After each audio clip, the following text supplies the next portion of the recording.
got a sort of 5-point plan that anyone can follow to get over stress and trauma in their lives. Talk me through it. Well, I think, first of all, I want to make one thing clear. The quality of your life is the quality of where you live emotionally. Like, we all have a home.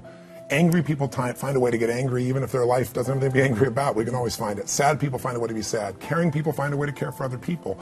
So one thing you got to identify is, where are you living? What's your home? What's your habit? And then the way to change it is, when I was homeless, literally on my own, just getting started, I didn't have the internet, but I decided I had to go to a library and I had to feed my mind. And I always tell people the first stage is, weeds grow automatically.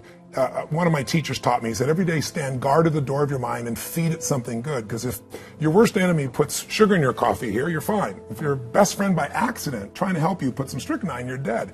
So if you feed your mind every day, 30 minutes a day of reading something, hearing something. Second, you got to strengthen your body. And the reason, Pierce, is fear is physical, right? So is stagnation, so is numbness, so is sadness, so is rage. And when you go in and change your body by an intense workout or a run or even an intense walk and the blood's flowing through you, science has shown it instantly changes your biochemistry. And now your mind and body are working together. Third thing, all these people did in common, if you watch, they found a mission bigger than themselves. Yeah. Something that they wanted to aspire to that was worth more than their pain. And then the fourth thing is, you got to find a role model. You heard it with Nick. Almost everybody finds a role model that makes it real. I was with Warren Buffett and with Sarah Blakely, the youngest billionaire. We did this roundtable about the future. And when you listen to this woman, and when women meet her, they don't just love Spanx, her product that made her a billionaire. They love this woman because she's a role model of what's possible. Yeah. When you get a role model, it becomes real to you if you get a plan, you get a goal plan, and you take massive action. And the last step, number 5, there's always somebody worse off than you are. I don't care what you've done. So if you can go help somebody worse off, it puts your life in perspective, and it also reminds you life's not about me, it's about we. I always tell people, the secret to a great life, the secret to living is giving. And when you realize there's something in you still to give, even if you lost your legs, even if you've been through a horrific financial situation, your life can improve, but more importantly, you'll have a meaningful life because your life will contribute to other people.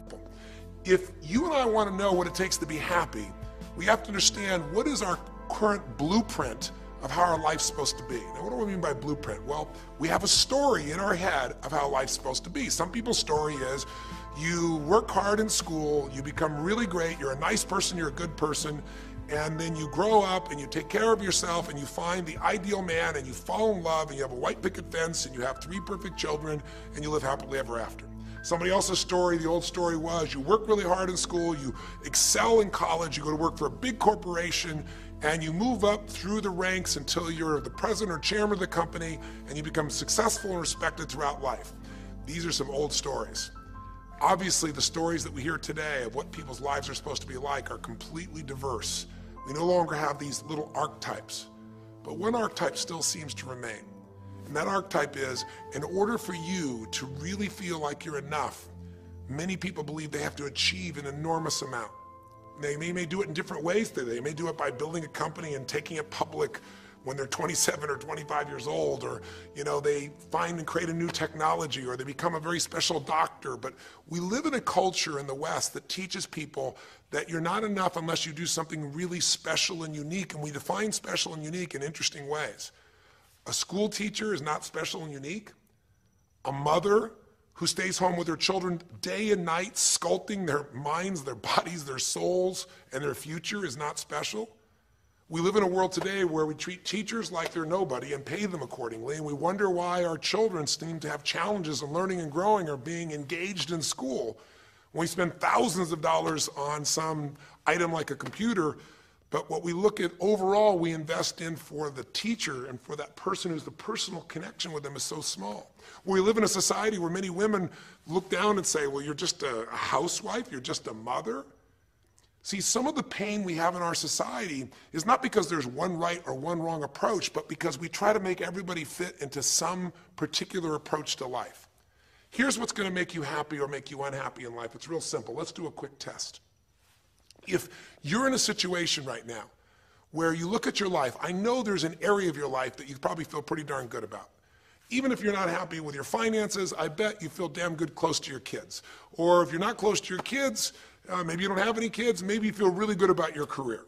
If you're doing not so good in your career, maybe you got a really great body that you've trimmed down or strengthened up, or you really shaped yourself the way you want, muscularly, or in the way you look. Or if that's not happening, maybe you feel a really special connection with God, or really close to your mother or father or your family, whatever. Almost everybody has an area of their life they feel really good about if they're honest and if they're fair to themselves. What's an area of your life you really feel happy about? And I want you to think about it for a moment, truthfully. What's an area in your life today that if you wanted to be happy about it, you really could feel proud about it? You could feel like it's an area you're doing darn well in. And if you're really hard on yourself, there's still an area. What's an area? I want you to think of it right now. And I want you to think of that area, whether it's your body or your finances or your career or your intimate relationship or your relationship with your kids or your relationship with your creator, whatever it is. I want you to think about, why are you happy with that area of your life right now today? Why are you happy with that area of your life right now today? Really think about it. If you were in a seminar with me, I'd have you write this down. And if you can put me on hold here for a second, because I'd like to reveal to you what the formula is for happiness. And if I say there's a formula for happiness and here's what it is, you're going to go, yeah, sure, that's what he says. But if you put down the answer and we can see the formula is real without me telling you what it is, you get to look at your own life and say it matches. You're going to know this is right. So you could stop this right now if you want, put me on hold, and just write down what's an area of your life you're really, really happy about, you're really pleased with, or you could be if you wanted to focus on it. And why are you happy with that part of your life right now? Even if you're not happy with everything, what's the area you're happy with and why? Put me on hold right now, or if you're not going to do that, just think for a moment. Why? Specifically, be real. Why? Now, when I ask this, if you turn me back on now, if I ask this of an audience, I'll have people write this down for a few minutes, and I'll call on people, and I'll say, share with the person next to you first. What are you happy about, and why are you happy in that area? And be specific. And after they share, I'll have people stand up, I'll call on a variety of people, and I say, ma'am, tell me, what are you happy about? And she'll say, well, honestly, I'm really happy with my body. She goes, I never thought I'd say that, but I used to be so unhappy with it, and you know, I did some things, I pushed myself through, and now I exercise regularly, and you know, I'm not perfect, but I feel fit, I feel strong, I feel energetic, and that's really, I don't know, it just feels good to me. Now, I say to everybody, I'm now going to show you what the formula for happiness is, and it's real simple. I want to reveal it to you so you don't ever forget it. Whenever you're happy with an area of your life, it's because right now, your current life experience, I call it your LC, your life conditions, the conditions of your life conditions in that area match or are equal to your blueprint, your story, your belief about how life should be in that area. So this woman says to me, I'm really happy with my body because it's not perfect. Her blueprint is I don't need to be perfect, but it's so much better than it was. I'm fit and I'm strong and I have this energy. Her mental blueprint says I should be fit, strong, and have energy. I don't need to be perfect, but I should be that way. Well, when my life, my body matches how I think it should be, I feel good about my life. I'll ask somebody else. I'll say, you know, tell me an area you're happy with. Someone else will say, well, I'm really happy with my career. And why? Well, I'm doing better than I even thought I would be. I mean, I'm ahead of the schedule of where I hoped I'd be at this stage. I'm working at this level in this company, and I have these skills and this ability, and it's even better than I thought. Well, once again, listen, this person's happy with this area of their life because their current life conditions in the area called their career are even better than they expected they would be, better than their blueprint, better than their belief of how it should be. If it's really better, you tend to be over the moon. One woman would say, you know, I gotta tell you, I said, I'm the happiest I've ever been in my whole life.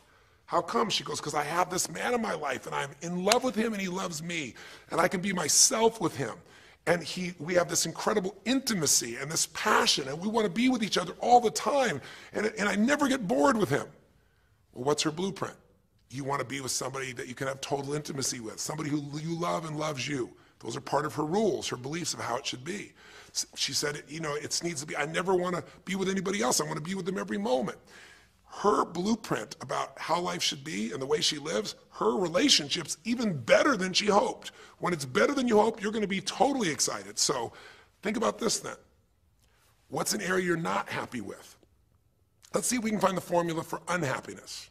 If the formula for happiness is to be able to meet your expectations or exceed them, that really makes you excited, but to be happy, you gotta at least meet it. It doesn't have to be perfect, but if you generally are meeting what you expect you want from your life in that area, you feel good. Life conditions match blueprint, feel good. So what makes you feel bad? What creates pain, stress, frustration? Real easy way to figure it out. Answer this question. What's an area of your life you're not happy with? I mean, be honest with yourself. And even if your life is great in all kinds of ways, I'm sure there's an area you'd like to improve. Anybody who's honest, if they're doing great in their career, very often they don't take care of their body so much. If they're really focused on their body, very often they find themselves in a position where they're not spending enough time with their kids. Or if they're spending time with their kids, their intimate relationship's not doing so well. Because it's the nature of human beings to focus on areas they feel comfortable with and strong in and give those time. And the areas they don't feel so strong and they go, I don't have time for it. What they're really saying is, I don't feel very competent in that area. So what's an area of your life that you are not as happy with? I mean, it's healthy, honestly, to look at areas and say, I don't like it, I want more. This whole concept of a breakthrough is about how do I close the gap between where I am right now and where I want to be. That's what we're here to do. It's like, here's where I want to be, here's where I am. It's healthy to see there's a gap. That makes me have this hunger, this drive to grow, to feel alive, to expand as a human being. So what's an area you're not pleased with? Is it your body? Is it your finances? Is it your career? Is it your spiritual life or lack thereof in terms of feeling connected in that area? Is it your kids? Right? What's the area? What's the area that's not where you want it to be? And then answer for a moment, why aren't you happy with that area of your life right now? Why specifically today are you not happy with that area of your life at this stage of your time of your life? Again, you can stop this and write it down. Might be useful for you. Or if you're going to keep it running, you can stop it and you'll turn it right back on and I'll kick into it. Do that now. Or if you kept it running, then I'll give you what happens. I have people write this down and they don't like this exercise so much. Well, I don't like my body, or I don't like my finances, I don't like my career, I don't like the person I'm in a relationship with, I don't like myself the way I'm in relationships. Why? And they write it all down. Have people share back and forth. I call on people, and the lesson's pretty clear. I tell people in advance, here's the formula for unhappiness. I'll show you before you do anything else. When your life conditions, the way you're living your life today, does not match, it doesn't equal your blueprint, your story of how it's supposed to be, then you're going to have disappointment, frustration, or pain. If your life is way different than the way you think it's supposed to be, you can have enormous pain. If it's a little different, you might feel stressed. Make sense? So people stand up and they say, tell me, what's the area you're not happy with? And the person says, well, I'm really not happy with my finances. And I go, why? And they say, because I'm doing worse now than I was 5 years ago. I made mistakes in the market, and at this stage of my life, I should have this much money, and I don't have it, and I don't know how to change it, and it's making me crazy. And why are they crazy? You say, well, because they don't have their economic needs met. No, you can not have your economic needs met, and you can still be okay, but when you have an idea, this is what my need is, and I did the wrong thing, my life doesn't match how I'm supposed to be, that's when people get a little crazy. See, think about it. If you grew up taking care of folding your own clothes, making your own meals, going to the store, doing the grocery shopping, cleaning the bedroom, cleaning the house, vacuuming, taking out the trash, and you did that your whole life, then if you have to do that later on, you don't feel like you have economic pain because you don't have a maid.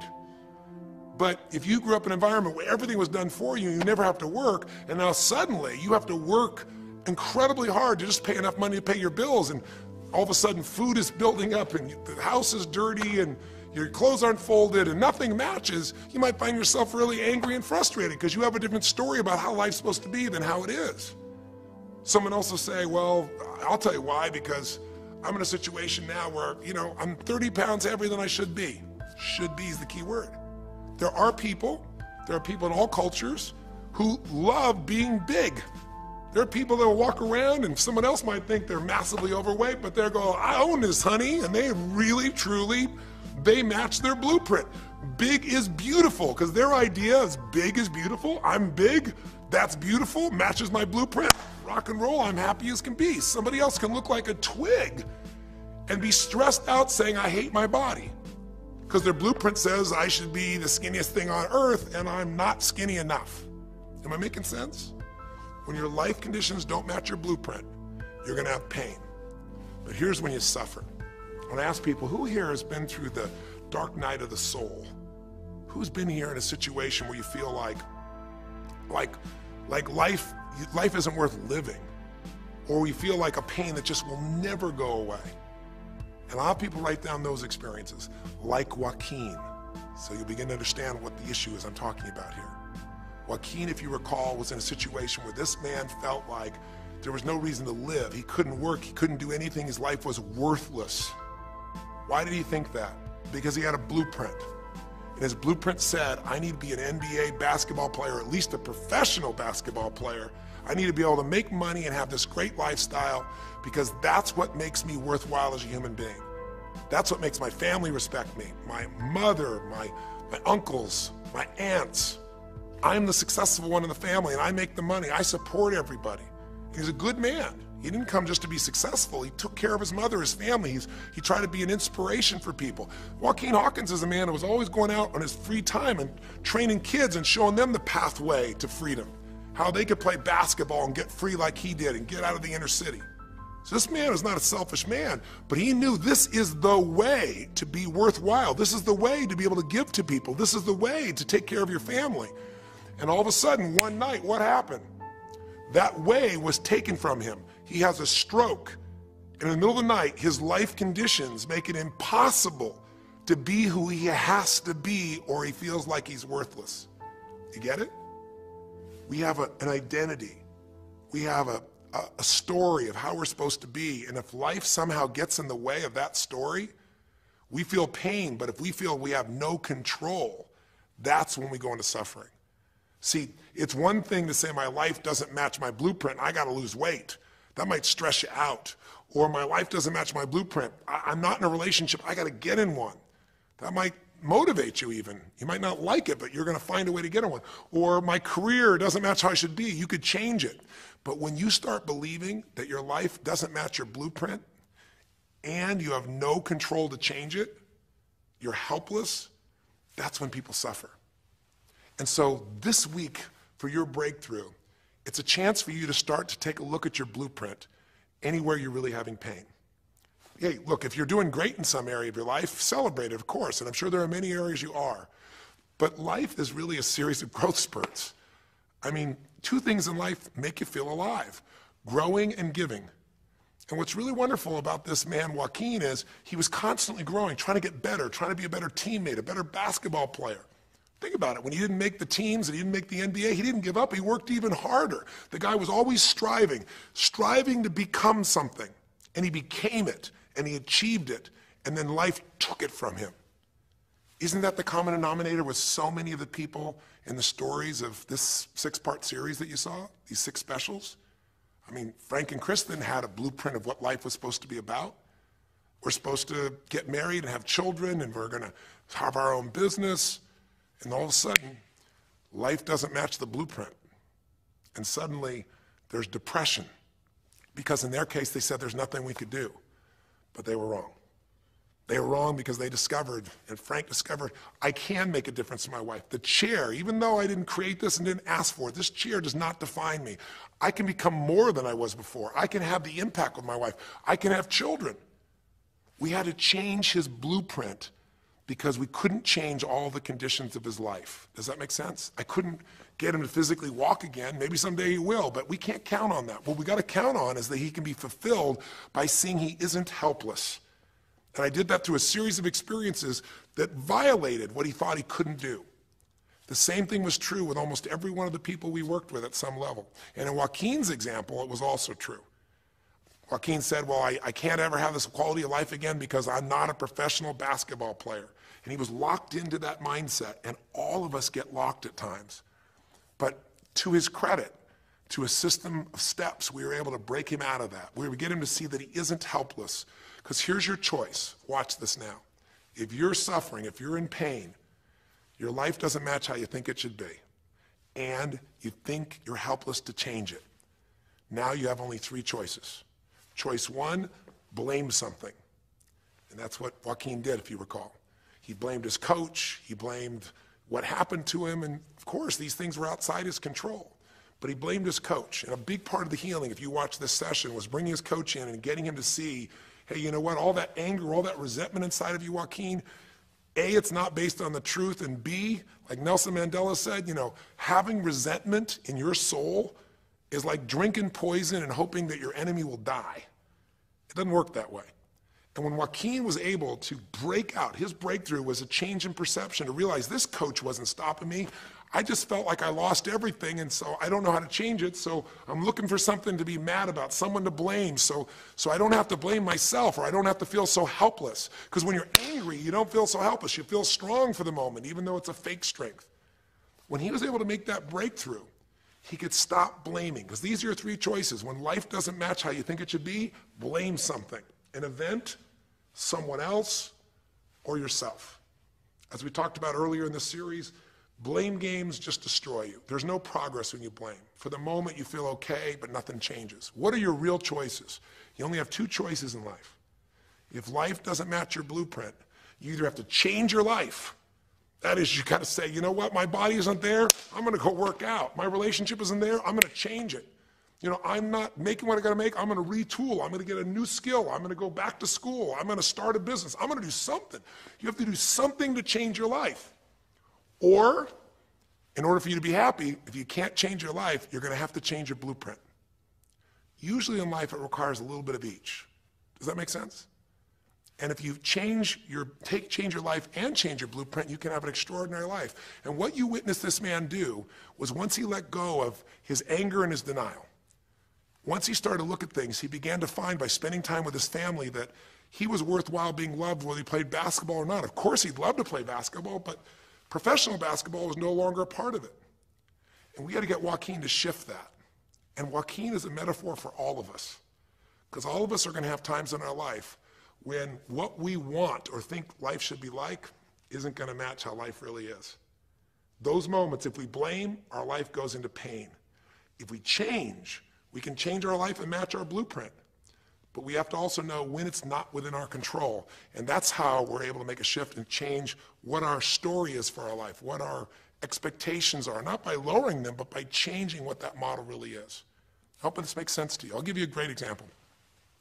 Years ago, I do a lot of work with business people, celebrities, people of all kinds of walks of life. And I was dealing with a group of people, and they knew a very, very powerful celebrity. And to give that person privacy, I won't tell you too many details, so you can't figure out exactly who it is, but it would be a person who was very successful as a woman, who was extremely attractive by cultural standards, a woman who's had a lot of dear friends, a lot of deep respect, so great skill, great ability, extremely talented, quite attractive, quite wealthy in financial terms, and lots of great friends. This would be, for most people's idea, the ultimate blueprint.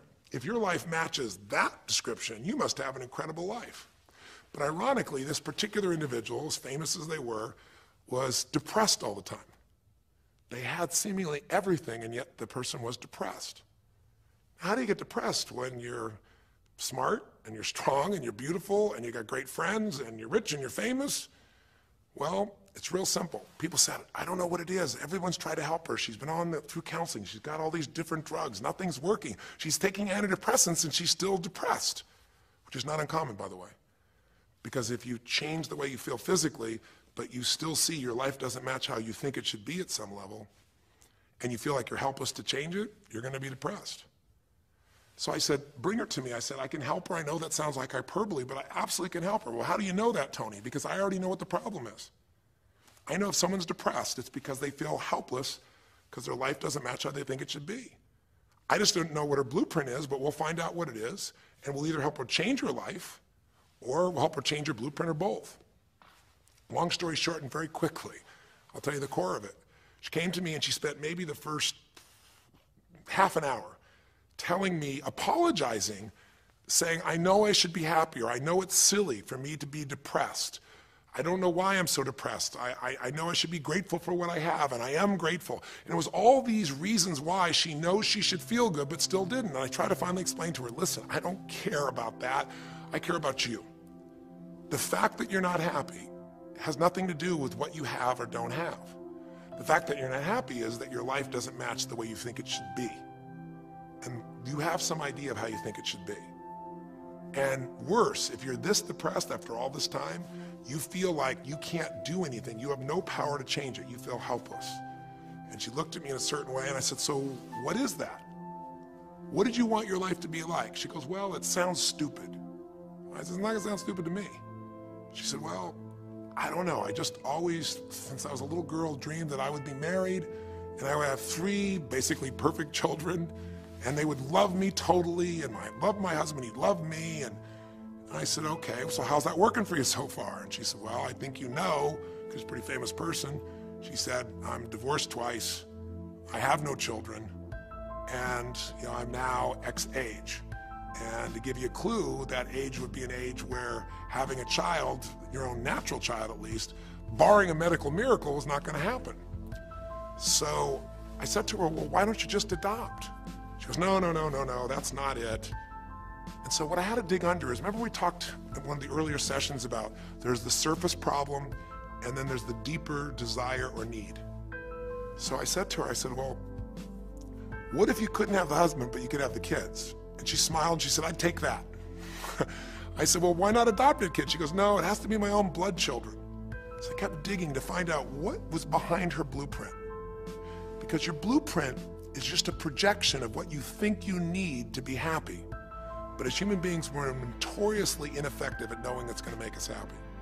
So much that we think we're going to make us happy, we get there and we go, is this all there is? So many things that we think are going to make us miserable and we can never deal with, we go through it and we can handle it. We're not good at projecting these things. All kinds of studies will show this. So I said to her, well, what are you hoping to get from these 3 children?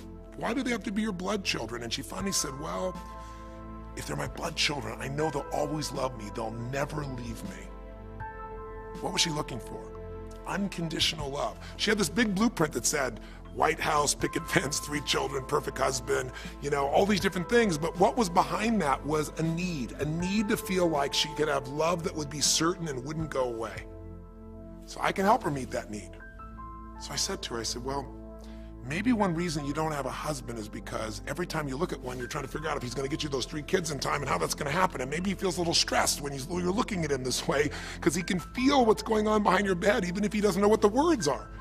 And she started to laugh. She goes, I guess I've probably been that way a good portion of my life. And she goes, people wonder, why I'm so uptight. I said, you're uptight because you felt like you're running out of time trying to meet some picture. But I said, all you really want is love. I said, don't you have a lot of love in your life? Tell me about your friends. And gradually, I got her to start seeing this love that she was trying to get was already here. It didn't match the picture. Maybe we could paint a new picture of what life could really be like and make sure that picture met her deepest needs. That's basically what we did with Joaquin.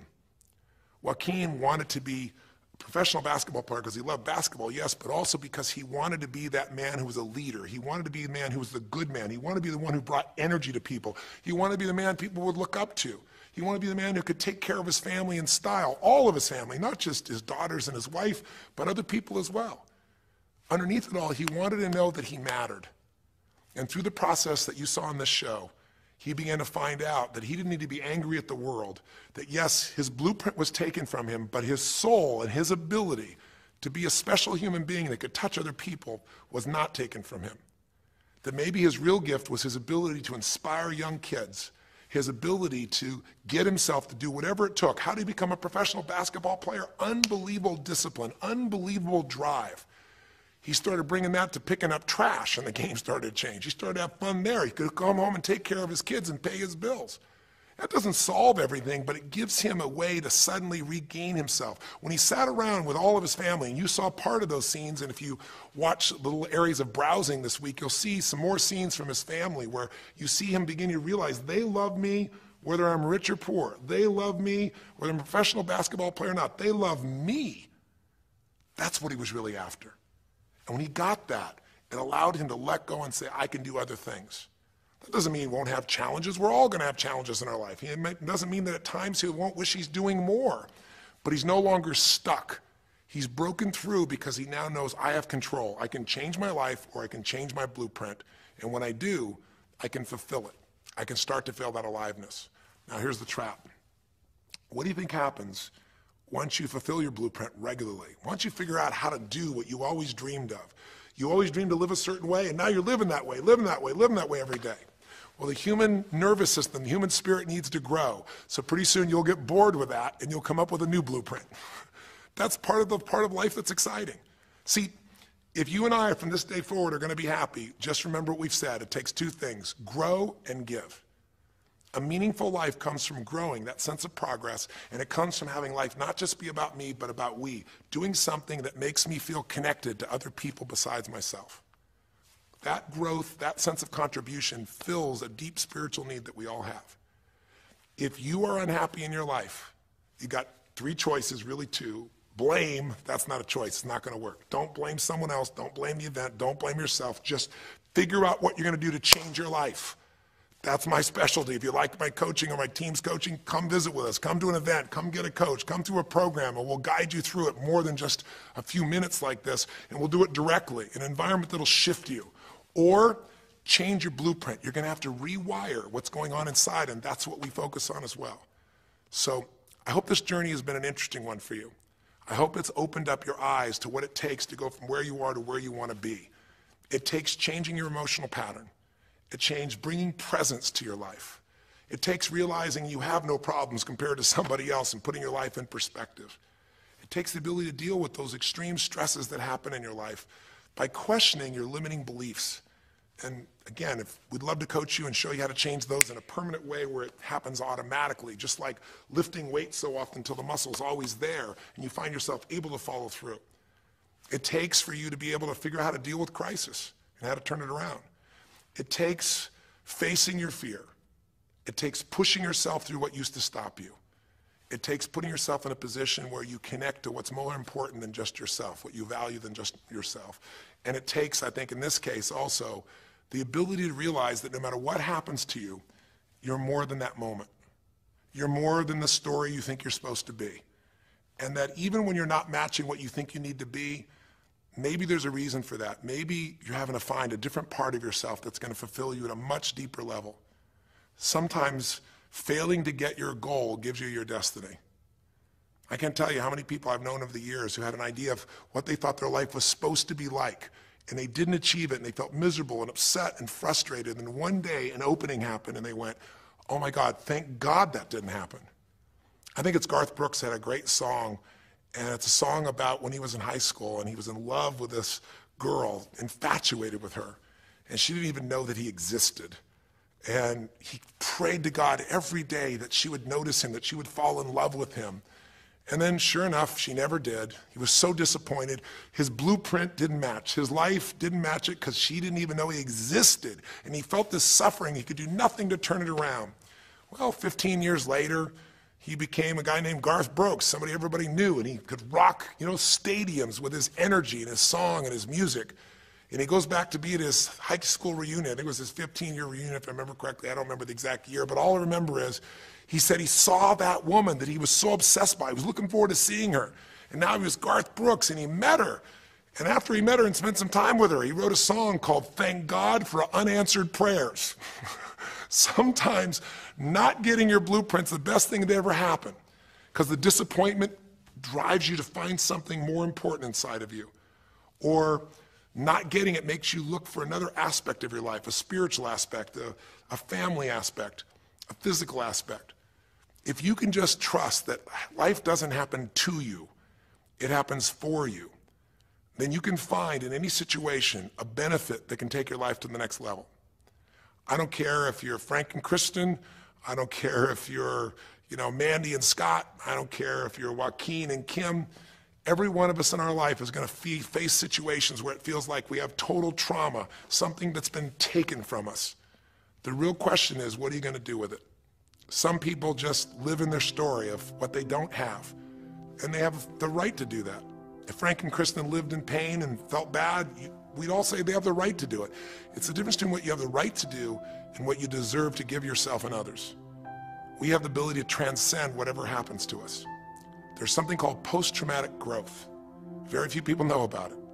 Two people go through the same stress, one's destroyed, the other grows. What's the difference? The people that grow will not give up. They don't have any excuses. They find the way to break through whatever it takes.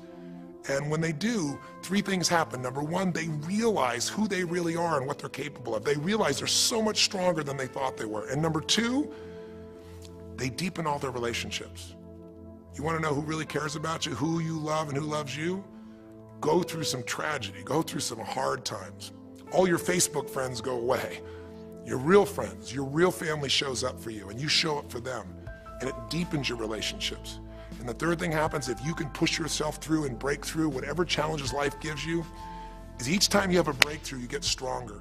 And it almost like builds a psychological immunity in you, where suddenly, all of a sudden, it's like stuff happens, you know stuff's gonna happen, and you're not scared of it anymore. Because after you've been through a stroke, after you've been through, losing the use of some of your body, your senses, after you lose a family member, and you break through to that, you get to the other side, it's like, give me your best shot, life. It's almost like there's this psychological immunity that says, I'm ready for whatever life will give me. I don't want challenges, but if they're here, I know I can handle them. That strength of spirit is what creates a sense of freedom and joy in life. And that strength of spirit basically comes from living a life where you are constantly and never-ending thinking away to improve yourself and to help others. That's my mission, and if we can serve you again in the future, I hope you'll check us out. There's 3 ways you can continue to participate with us. You can come to an event, come have an experience with us live at a weekend at our Unleash the Power Within or our Date with Destinies. I think you'll find it's very different than just sitting here talking to you quietly, sitting in front of your computer screen. It's a rock and roll environment. It's like going to the ballpark and having one person sitting there talking to you versus being in the ballpark or the rock and roll concert, with 50,000. There's an energy and a power that comes from it. Second is there's immersion. Here we talk for an hour, there's distractions and emails. There it's total focus, and we go for immersion where literally what we did here over 6 weeks, a few little conversations, all that happens over and over again, multiple times a day, and you get that shift. So come to an event or call up and get a coach. We have people that you can work with and have a free coaching session and make sure it's really valuable for you. But these are people that can check in with you to help make sure you break through, you make the changes you want to make in your career or your finances or your body or your emotions or whatever area matters to you. And finally, lastly, and probably most importantly, every day you got to feed your mind.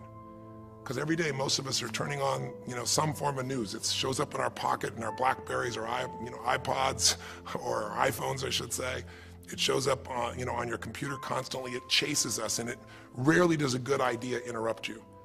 Really what you have to do is pursue the ideas, pursue the experiences that are going to change your life. And we have a way to do it called net time, no extra time. I know I've gone long in this session, but I really want you to think about how can I get my life the way I want it to be? The way I do it is I figure out what my blueprint is and I update it for what life is. I change my life, match my blueprint, and suddenly my life feels full and alive. Thank you for the time that we spent together here. I've really enjoyed our time. And I hope that this breakthrough series reminds you to never settle for less than you can be. Never settle for less than you can give or you can share.